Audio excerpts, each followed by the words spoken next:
Lord. ప్రభువైన యేసు నామములో అందరి కొందనంలో ఈ దినం దేవుని వాక్యం నుంచి మొదటి దిన వృత్తాంతముల గ్రంథం 18వ అధ్యాయం 6వ వచనం. తర్వాత దావీదు సిరియా సంబంధమైన దమస్కులో కావలి సైన్యమును ఉంచెను. సిరియనులో దావీదునకు కప్పం కట్టు సేవకులైరి. ఈ ప్రకారము దావీదు పోయిన చోటనెల్లా యెహోవా అతనికి సహాయము చేయిచు వచ్చెను. ప్రియమైన వారులారా, ఈ మాట చదివినప్పుడు యేసుక్రీస్తు యొక్క సంఘంలో ఉన్న మనము పరోక్షంగా కానీ ప్రత్యక్షంగా కానీ దేవుని సేవలో దేవుని పరిచర్యలో కొనసాగుతున్న మనం నా మటుకైతే కొంచెం అవమానంగా సిగ్గుగా అనిపిస్తున్న మాట ఇది. ఎందుకంటే యేసుక్రీస్తు ప్రభుని నమ్మినాక యేసు ప్రభు చెప్పే మాట ఏంటంటే, నేను మీకు సహాయకుడను అని చెప్తాడు. అయితే యెషయా గ్రంథం 59లో రాయబడే మాట ఏంటంటే, రక్షింపనేరక ఉన్నట్లు ఆయన చేతులు కూర్చోగాలేదు, విననేరక ఉన్నట్లు ఆయన చెవులు మందం కాలేదు, మీ దోషములు అడ్డుగా వచ్చినాయని. ఆయన సహాయం చేసే చేతులు, ఆయన ప్రార్థన వినే చెవులు. అయితే దేవుడు మనతో ఉండలేడు, ఉండని కారణాన మనకు నష్టము లేకుంటే కొరత లేకుంటే అప్పు, లేమి, ఆయాసము, దుఃఖము, వేదన ఇవన్నీ మనకంటి ఉన్నాయి. దావీదు యొక్క జీవితం చూసుకుంటే ఏమని అంటున్నాడు? దావీదు సిరియా సంబంధమైన దమస్కులో కావలి సైన్యం ఉంచెను. సిరియా సంబంధం అంటే అన్య దేశం. తన యెరూషలేము, తన యొక్క ప్రాంతము, తన యొక్క రాజ్యం కాక వేరే దేశానికి వెళ్ళినాడు. అక్కడ తన సైన్యమును ఉంచినాడు. ఉంచితే సిరియనులు దావీదునకు కప్పం కట్టు దాసులైరి, సేవకులైరి. ఈ కప్పం కట్టడం అంటే యుద్ధం లేకుండా నువ్వు చెప్పినట్టు ఏంటాం, మా పరిపాలన మమ్మల్ని చేసుకొని మేము నీకు ఇంత అమౌంట్ లేకుంటే ఆ దినాల్లో ఏదుందో అది ఇంత ధన రూపేనా కానీ వస్తు రూపేనా కానీ ఇంత ఇస్తాం, కప్పము అంటారు దాన్ని, అట్లా కడతాము అని చెప్పే దాసులైనారు.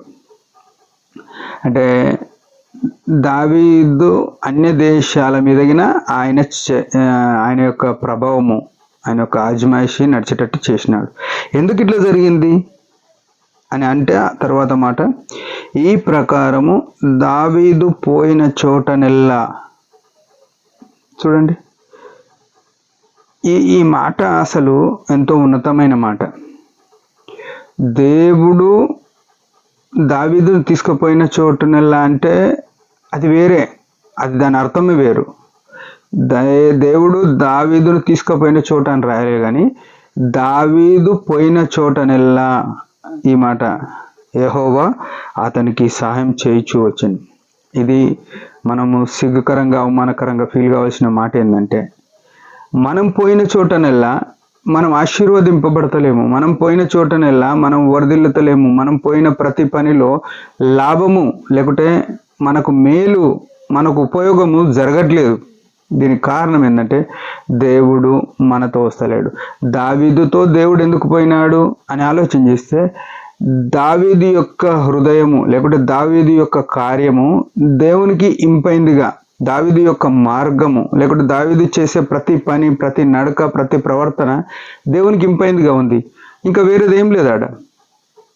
తన చిత్తానుసారంగా ఎవరు నడుస్తారో వారితో ఆయన ఉంటాడు. మనము ఆయన చిత్తమే జరిగిస్తున్నాము, ఆయన పరిచర్యనే చేస్తున్నాము, ఆయన వాక్యమే చదువుతున్నాము, ఆయన వాక్యమే బోధిస్తున్నాము అని చెప్పుకునే మన జీవితంలో ఇది ఉంటే బాగుంటుంది.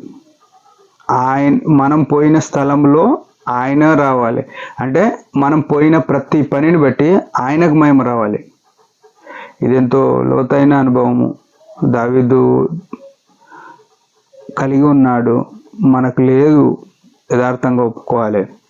ఈ రకంగా దేవునికి ఇష్టమైన జీవితం జీవిస్తే దేవుడు తోడుగా వచ్చి మనల్ని వదిలేస్తాడు. అట్టిదిగా ప్రభు సహాయపడును గాక. కృప కొరకు మనం కనిపెడదాం. దేవుడి మాటలు దీవించిన ఒక చిన్న ప్రార్థన. పరమ తండ్రి యేసు ప్రభు నామములో వందనాలు. దావీదు యొక్క జీవితం ఎంతో నీకు ఇష్టమైనదిగా కొనసాగుతుంది. మేము కళ్ళారా చూసి ఎన్నోసార్లు చదివి విని కానీ ఆ స్థితిలోనికి మారలేం. దయతో క్షమించు. మేము పోయే స్థలంకు నువ్వు వచ్చినట్లుగా ఆ మహిమగల స్థాయిని, ఆ ఉన్నతమైన స్థితిని మాకు కూడా అనుగ్రహించమని బతిమాలుతూ యేసు ప్రభు పాదముల చెంత ఈ కొద్ది వినపం తెలియపరుస్తున్నాం తండ్రి. ఆమెన్. మీరందరి పరిచర్య గురించి భారంగా ప్రార్థన చేయండి. Praise the lord.